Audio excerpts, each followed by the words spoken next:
What's up, everybody? Welcome to the DFS Dose YouTube channel. I'm Ben Hover, joined as I always am by Joey Carrion, and today we are doing the third episode in our series dedicated to breaking down my rankings, which you can find at thedfsdose.com. Like and subscribe to the channel. It goes a long way. And Joey, can you tell the people how else they can support the show before we get into these rankings? You could support the show by subscribing to us on Apple Podcasts or following us on SoundCloud or Spotify or Stitcher or Podcast Addict, all at the DFS Dose. That's where you can listen to the audio form, obviously. And we just released our redraft episode of the DFS Dose, which is broken down into two parts, so you can find those on any of the sites that I just mentioned. We go round by round and discuss our favorite and least favorite picks in terms of redraft using Underdog Fantasy. And then obviously you can follow us on Twitter and Instagram at the DFS Dose. That is the best way to support us. Absolutely. And let's get right into it. Starting off with the top 12 wide receivers. Like I said, you can find all of these rankings for free up at thedfsdose.com. And with the top 12, we start off with a little bit of a surprise right away, and that's going to be Davante Adams at the 1 spot ahead of Michael Thomas, who I've got slated at 2, with Tyreek Hill at 3, and going in order for the rest of the top 12, DeAndre Hopkins, Kenny Golladay, Julio Jones, Odell Beckham Jr., Allen Robinson, Juju Smith-Schuster, Chris Godwin, Amari Cooper, and Mike Evans to close things off. So starting right at the top, Joey, how do you feel about having Adams above Michael Thomas? Is that crazy, or how do you view that? It's definitely not crazy. If I was making rankings, I would have Michael Thomas at 1, Davante at 2. But I could see why you put Davante Adams at number 1. He has a path to 180 targets this year, and I love Davante Adams. I think he's one of the best wide receivers in the NFL. Obviously, he saw 127 targets last year in only 12 games. Missed 4 games, obviously. 169 targets in 2018. So if he plays a full season, this is a guy that, realistically will get you 160 to 180 targets, has crazy touchdown upside, as we saw in the 3 years prior to 2019, where he scored 10 plus touchdowns in each year. And the thing with Davante Adams, a crazy statistic, is he's only gone over 1,000 yards receiving in 1 year out of his entire career so far, which is crazy to me. Because, like I said, he's one of the best wide receivers in the NFL. Especially when you consider that he hit 997 yards twice, 3 yards off 2 separate times. Yeah, it's just crazy. But, if he plays 16 games, he's going to be obviously top 5. He's going to go well over the 1,000-yard mark, over 100 catches easily with 8 to 10 touchdowns, I would project. And he's Rodgers' number 1 target in the Green Bay offense. So I don't mind having him above Michael Thomas. They're both fantastic players and fantastic picks in full PPR leagues in fantasy football. Yeah, and, I wouldn't be upset at anybody, which is basically everybody who, kind of views MT as the consensus number 1 guy. I would even be okay with taking Tyreek Hill 1 because of the massive week winning up to, week-to-week upside that he offers. I think all 3 of those guys are in a tier of their own before it drops off to DeAndre Hopkins at 4. And speaking of Hopkins, what is it? Can you explain to me why it seems like so much of the industry is down on Hopkins? Is it just that he won't be the same target monster that he was in Houston? Because, he's produced like an elite wide receiver 1 with way worse quarterbacks than Kyler Murray and, in such a pass-happy offense. I guess I just don't get why it feels like he's falling deeper and deeper in drafts, and it is available at the end of the second round in almost every draft now. Yeah, I think people are just concerned with the new team and the statistics behind wide receivers moving to a new team. I know their fantasy seasons usually get depressed a little bit when they move to a new team, so that's part of it.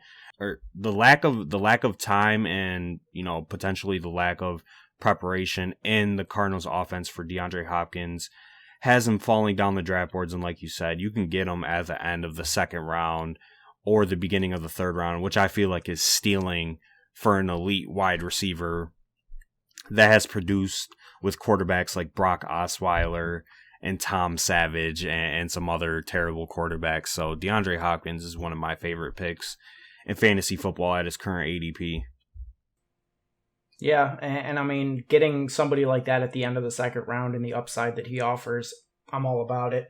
And right after him, I've got Kenny Golladay, and that might be a bit of a hot take. I mean, he is going consistently right around the 2-3 turn. I think his ADP on Underdog is right at 25, so top of the third round. And if you can get him there, I think that is it's just perfect. You know, coming off of 1,000-yard seasons. Last year had over 1,000 yards and 11 touchdowns in a year that Matthew Stafford missed half the season. You know, he's in a contract year. I think that if Stafford manages to play a full season, Golladay is going to take that next step and will solidify himself as a top 5 wide receiver in the NFL. You know, Stafford has shown the ability to get guys there in the past, and I think that Golladay is, you know, the clear alpha here in an offense that should be very friendly to, you know, a wide receiver one. Yeah, and he also has a lot of touchdown upside. He led wide receivers in terms of receiving touchdowns last year, so I don't mind having Kenny Golladay above 5.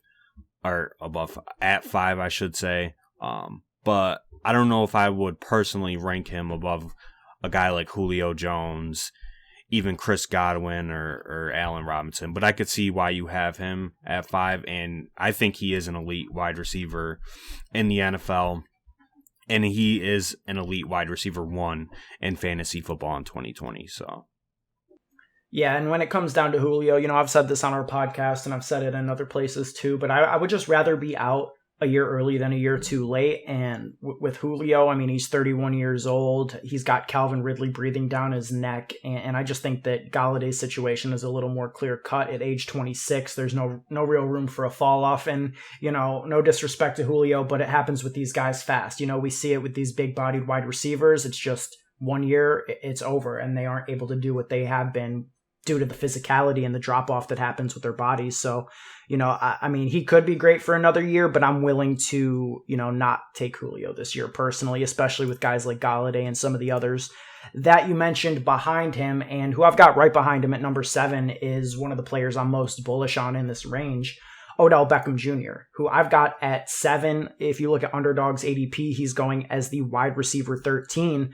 And I get it. You know, he had a bad year last year. He didn't look like himself, but he's still a young player. And I think that people are just overreacting a little bit too much to one bad year. I mean, if you look at the years prior, you know, he was a top 10 wide receiver in points per game every single year since he entered the league, besides last year, including 3 years where he was top 3 in that category. I mean, going as the wide receiver 13 is just egregious in my opinion. And if you look at any wide receiver outside the top 10, I think Odell is the guy that clearly has the most upside and potential to finish as the wide receiver 1 overall in 2020. I do believe that's in his range.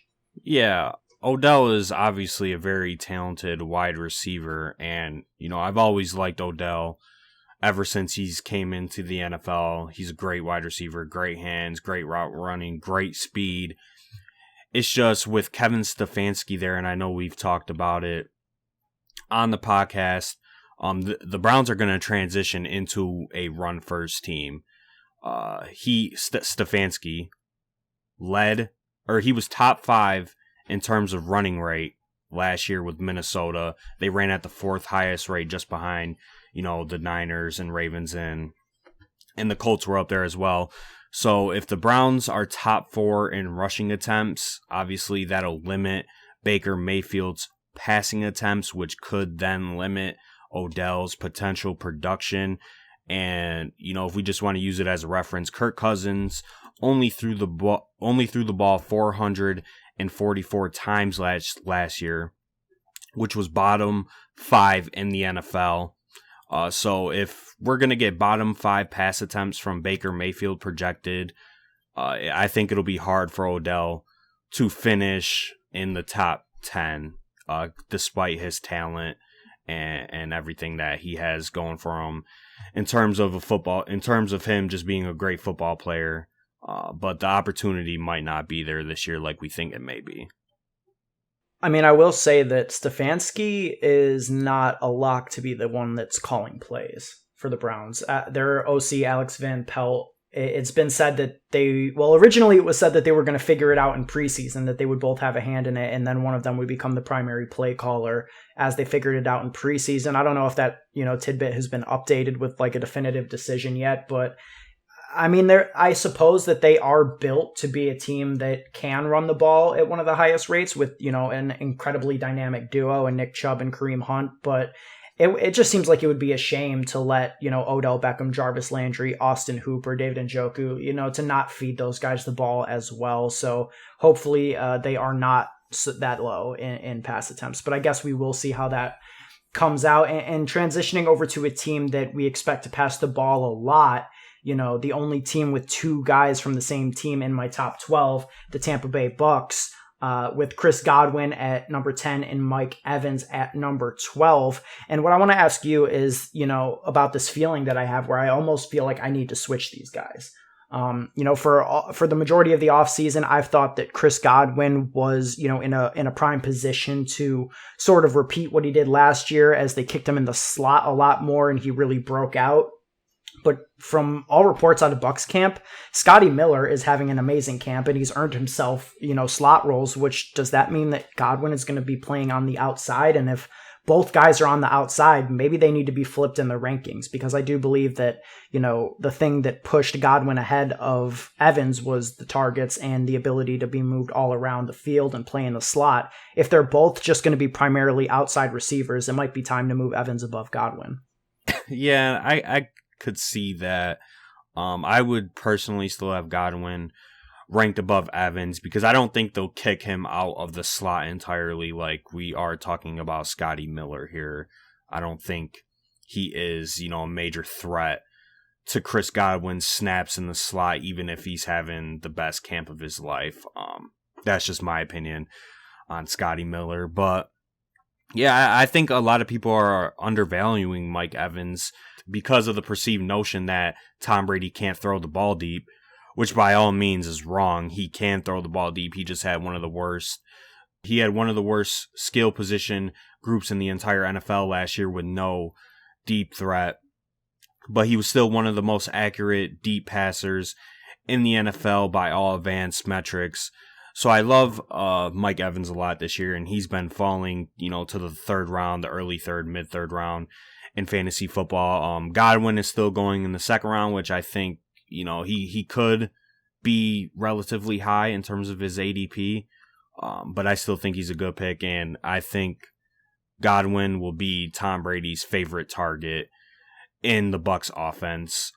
So I'm still high on Godwin, but I'm also high on Mike Evans and just the Buccaneers passing game in general, because their running back room is an absolute mess. Their running backs are absolutely trash, and I just don't see how they could feature a running back. So it should be the Tom Brady, Mike Evans, and Godwin show in Tampa Bay.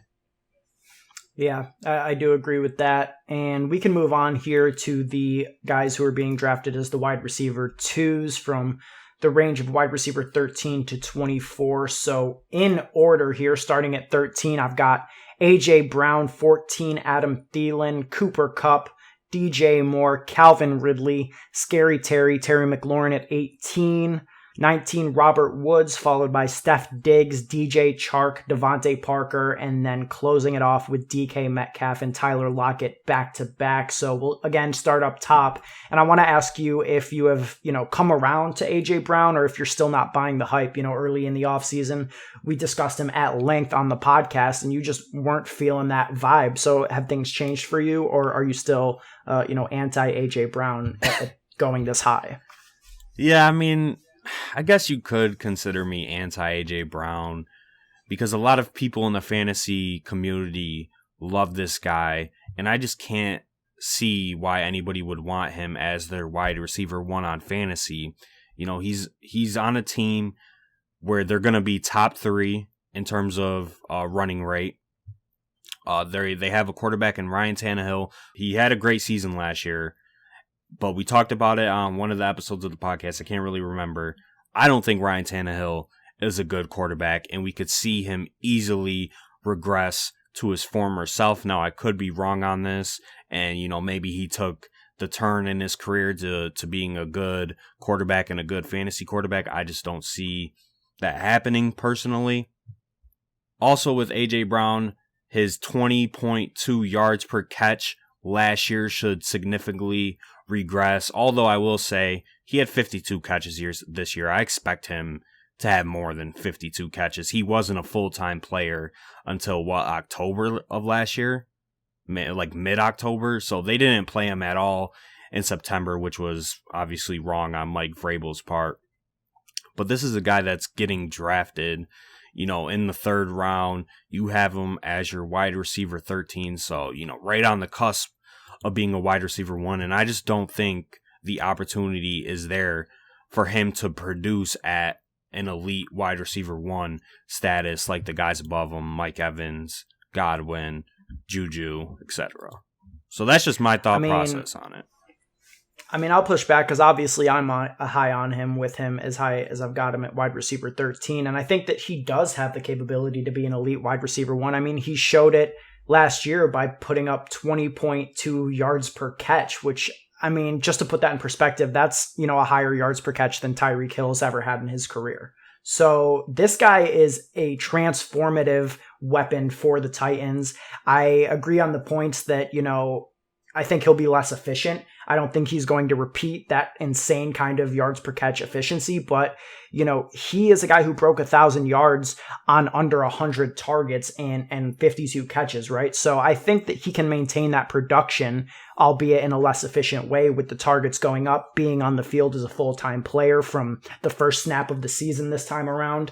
And, while it's easy for us to say that, the Titans are going to be able to replicate what they did last year and be a super successful team off play action and running, well, maybe that doesn't quite work out and they're forced to throw the ball more. They don't even have Tajay Sharp anymore. It's literally just A.J. Brown and Corey Davis. And if you are amongst, the train of thought that Corey Davis is, kind of a bust and A.J. Brown is an elite talent, then I think that the sky's the limit. A.J. Brown can, see his targets, grow incredibly, and I think the production with it. Yeah, and I think you presented some fair points. I just don't see him getting 120 or 130 targets like some of the guys that are going above him. So that's why I would rank him a little bit lower than those guys, and I would have him lower than wide receiver 13 as well. Like I said, I just don't think the Titans are going to be throwing the ball a lot.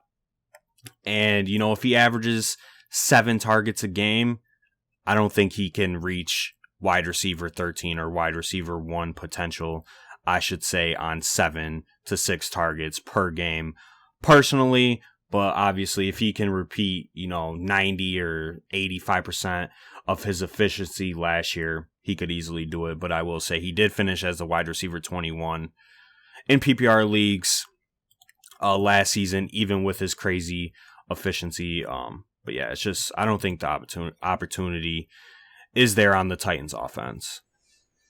Let's talk about another guy who I think we disagree in terms of their opportunity, and I'm definitely on an island with this take, but, I'm low on DJ Moore.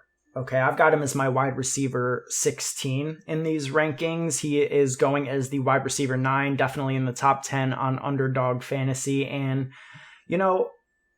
it's really hard because I like DJ Moore as a player. I think he's extremely talented, but I just feel like there's so many mouths to feed in this offense. And you want to talk about a guy who's not going to have the opportunity to have a true elite wide receiver 1 target share. I think that that's DJ Moore because, Curtis Samuel and Robbie Anderson are both good at what they do, I think, in terms of being deep threats. They are not going to really, carve out massive target shares for themselves, but I think they'll have enough targets on a week-to-week basis that DJ Moore isn't going to be putting up 10, 11 target weeks on a regular basis. Ian Thomas is emerging and Christian McCaffrey is going to get his. And for all of them to hit their value, Teddy Bridgewater needs to be the best version of himself, and this offense, this new Matt Rule offense is going to need to materialize. Oh my God, I can't speak. Hang on.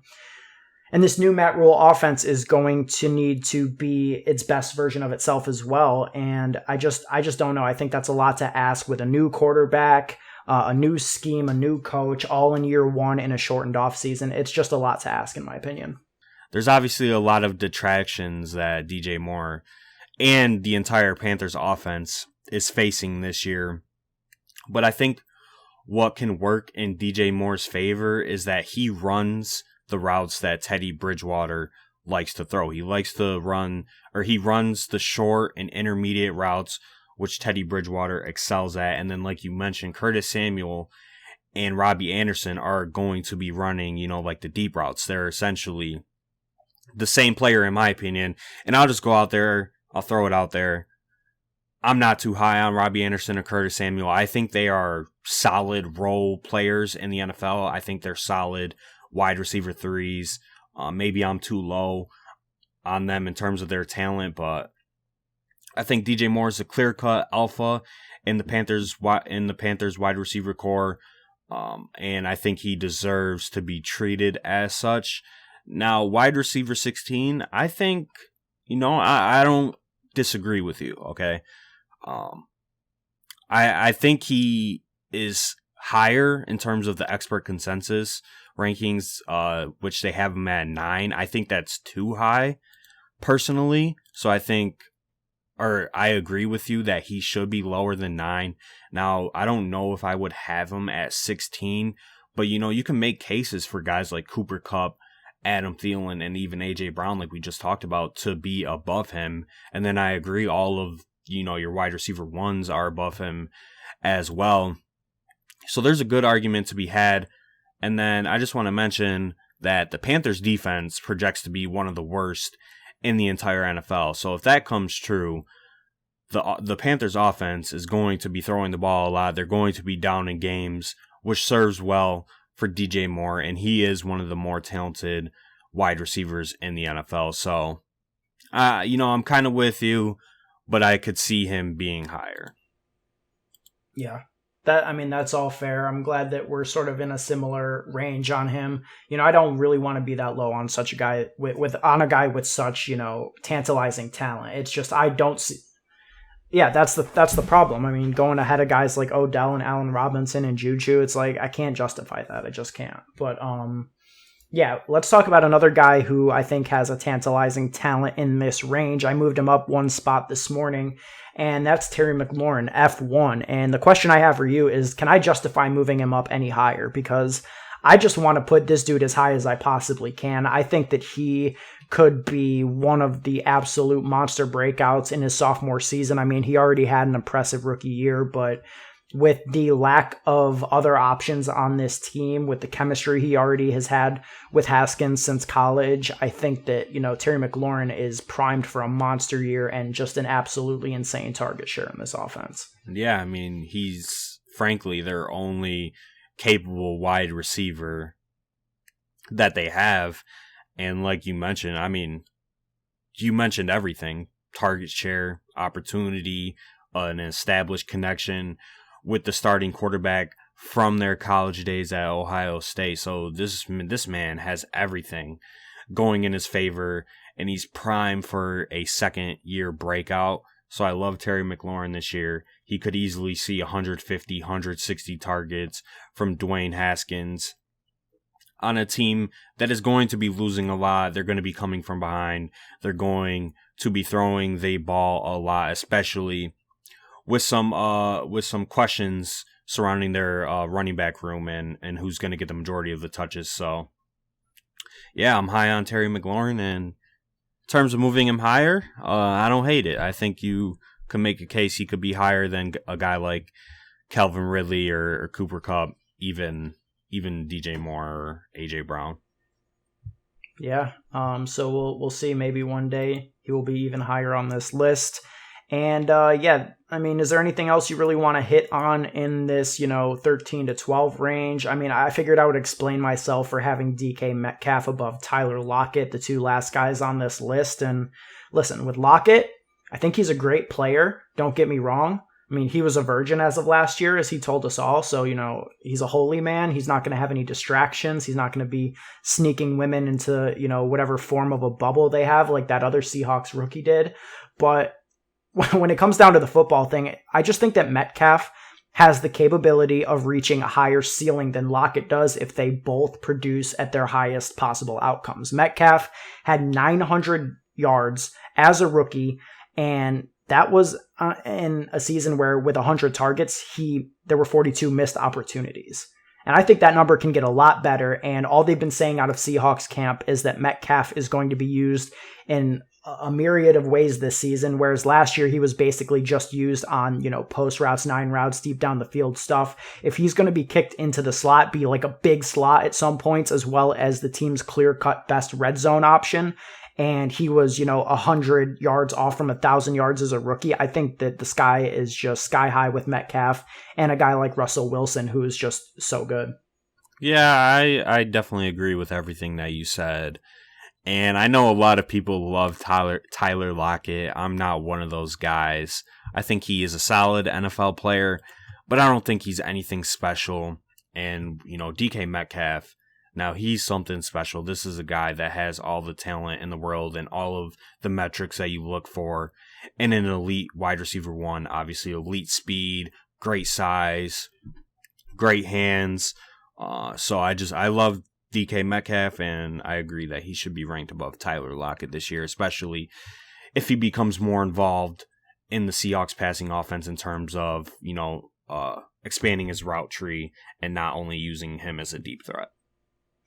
Yeah, and this is like a quiet whisper that if you put your ear to the ground and listen to what's going on in the NFL right now, I mean, Tyler Lockett spoke about not being sure if he even wanted to play even after the opt-out date finished. He said that he's still weighing his options, and there was a thing about how the Seahawks might have to discuss that with him and give him permission to opt out late or something like that without, I don't know. It's just a whole thing. It's very technical. I don't totally understand it all, but it is worth noting, I think, that that's at least, a very slight potential thing that could happen with Tyler Lockett as he's spoken about it to the media. So, transitioning here to the guys who were being drafted as wide receiver 3s from 25 to 36, starting at 25, where I've got Cortland Sutton, T.Y. Hilton, Keenan Allen, Jarvis Landry, Brandon Cooks making a shocking appearance at 29, Tyler Boyd at 30, Will Fuller, Marquise Hollywood Brown, 33, the man, the myth, the legend himself, Darius, a.k.a. Godius Slayton, A.J. Green, Julian Edelman, and then Marvin Jones to close it off at 36. What stands out to you in this list? I mean, to me, it's really just a testament to how deep wide receiver is this year, because there are a lot of guys that I would be happy with as my wide receiver 2 going as wide receiver 3s.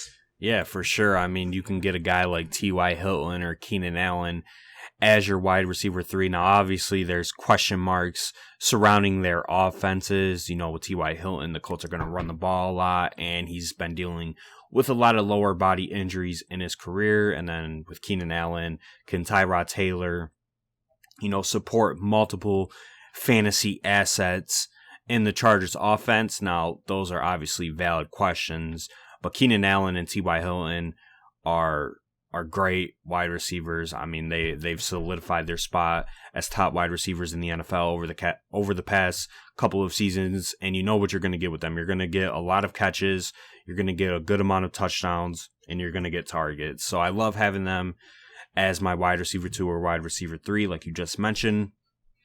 And yeah, I mean, I think you have this tier ranked really well. A lot of these guys are going where a lot of the experts have them going.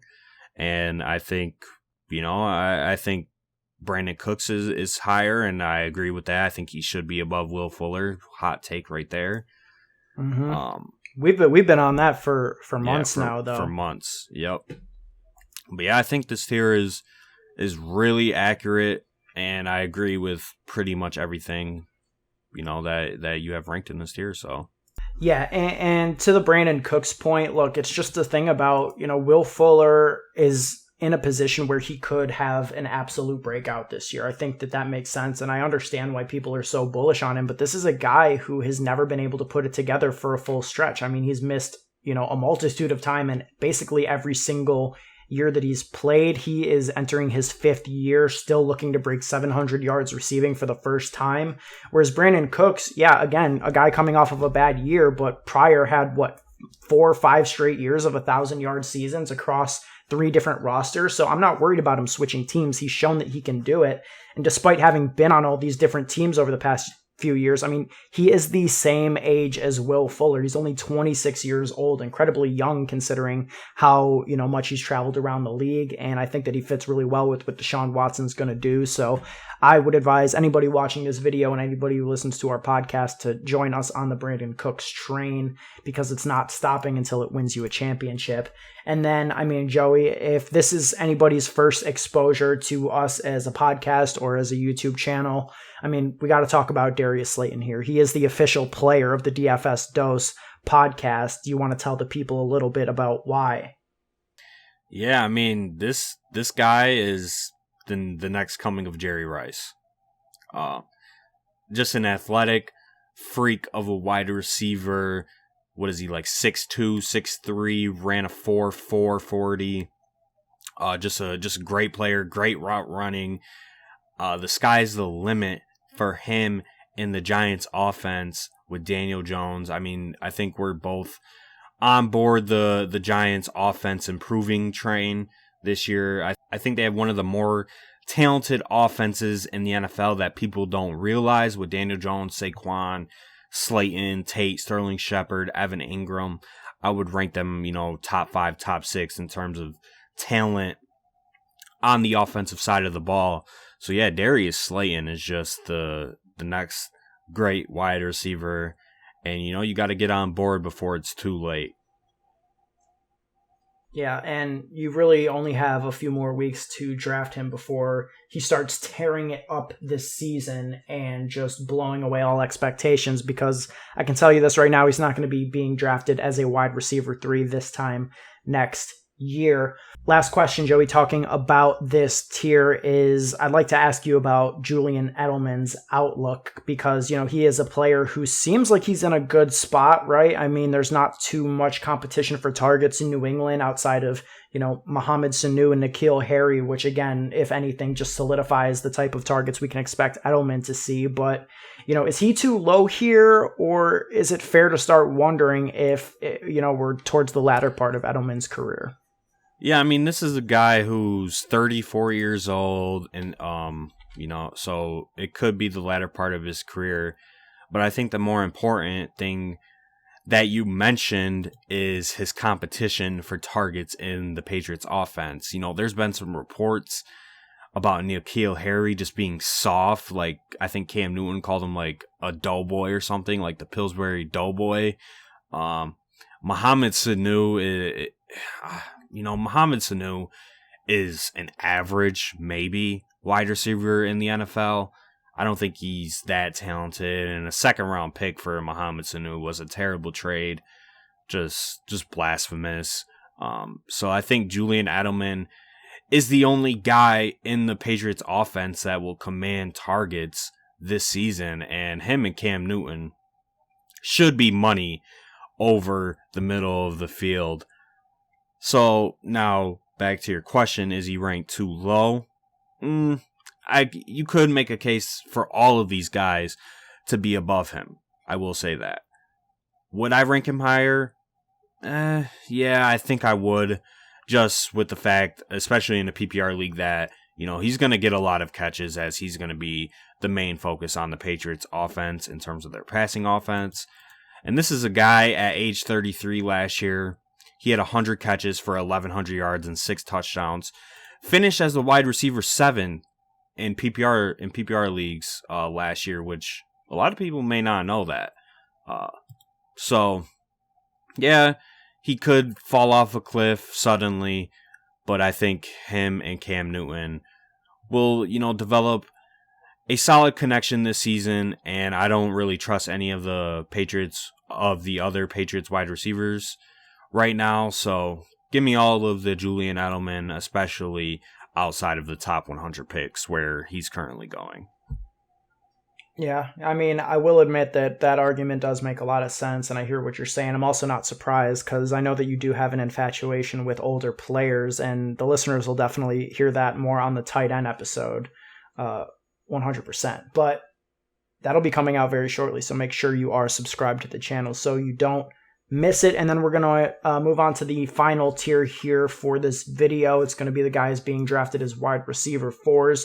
From 37 to 48, with Michael Gallup at 37, somebody that a lot of people probably think should be in the tier above, which I understand that, and we'll talk about it. But after that, Christian Kirk, Jamison Crowder, Jalen Reagor, John Brown, Sterling Shepard, Deontay Johnson at 43, followed by Henry Ruggs, CeeDee Lamb, Justin Jefferson, Brandon Ayuk, and Preston Williams to finish things off. So we can just talk real quick about Michael Gallup. And we did speak about this on the most recent edition of our podcast, where we talked about, how to dominate your home leagues. And we talked about our favorite and least favorite, picks in each round. And Michael Gallup was a guy that I wasn't high on. And the reasoning behind it, it's pretty simple. I think that while he is a very talented wide receiver, and while I am very bullish on the Cowboys offense, I think that he is the third best receiver on this team now, with CeeDee Lamb joining the mix and instantaneously becoming one of the more talented wide receivers out there. Amari Cooper solidified as the one on that team, and Michael Gallup to me is the odd man out. And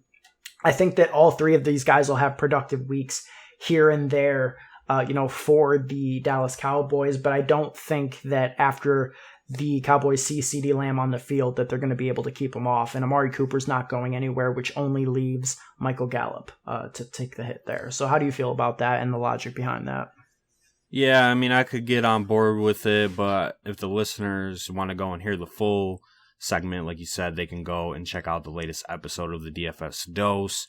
And on there, I presented the other side of the argument with Michael Gallup.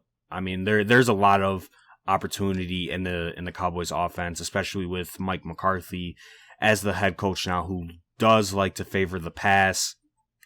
And I don't know if Amari Cooper and CeeDee Lamb will stop Michael Gallup from getting targets. I mean, if they're better players, that means they will demand, better coverage players on them from opposing defenses, which will leave Michael Gallup against opposing teams' cornerback threes or nickel cornerbacks. And if I'm Dak, I'm taking the best matchup possible, and that's Michael Gallup going up against a bum cornerback three. Like that will be one of the best matchups on the field at any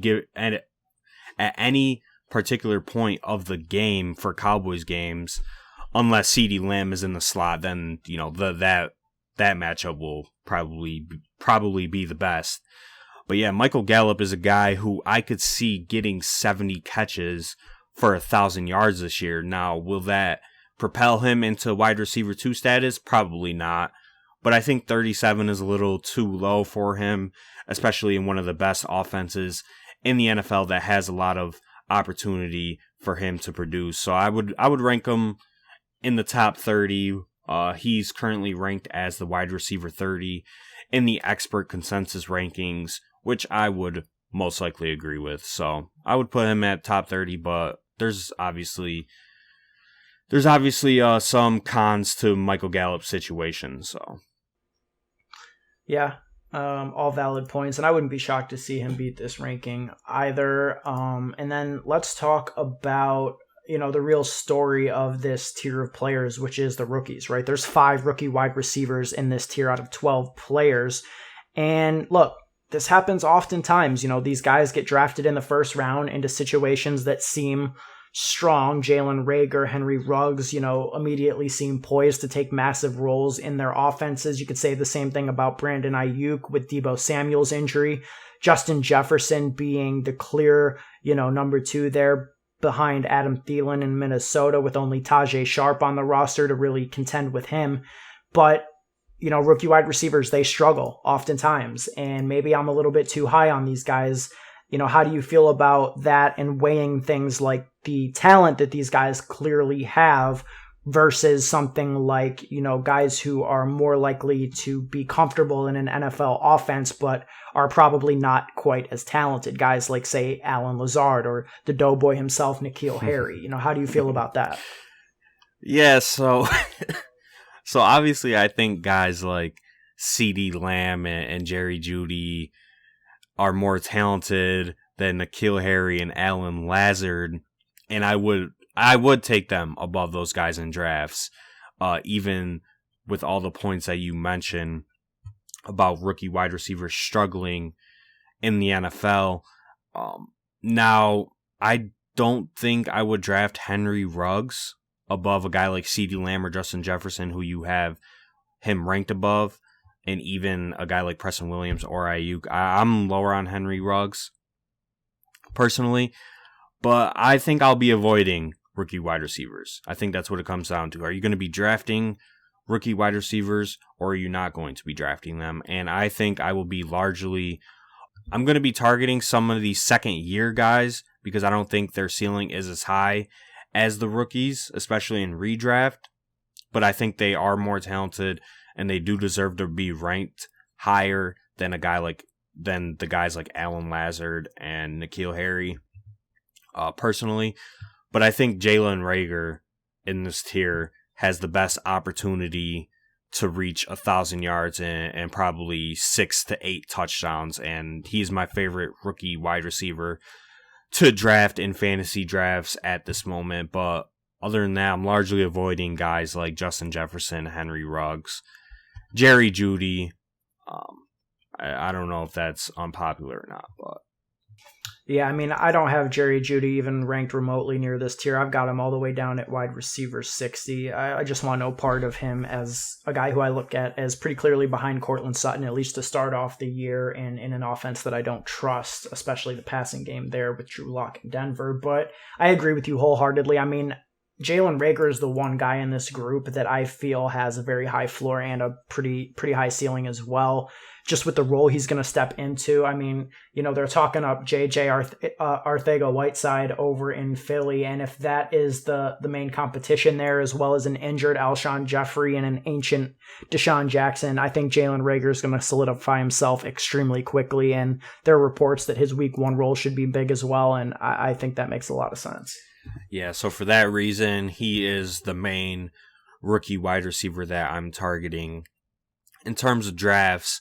But I know in some of the later rankings, you have a couple guys that I'm higher on than these rookies, which we're not going to talk about. But if you're still listening or still watching the video, I should say, you can go and look at Ben's rankings on the website to see his guys that he has below wide receiver 48. But I just want to shout out that Paris Campbell should be higher than your wide receiver 59 ranking. He should be in the top 48. So interesting. Very bullish on Campbell. And I'm high on him too. Maybe I'll consider that. It's just, you know what? That's a fair point. Maybe he is a little bit too low. But yes, like Joey said, I ranked 84 wide receivers, so you can find the rest of those on the website at thedfsdose.com. Don't forget to like and subscribe. Subscribe to the channel, like the video. The tight end video will be out in a matter of days after this, so you won't want to miss that. And we have a ton of content coming out every single week during the NFL season, so any support that you can give us is extremely helpful. It's free to subscribe, and we do appreciate it. Thank you for watching, and we will be back soon.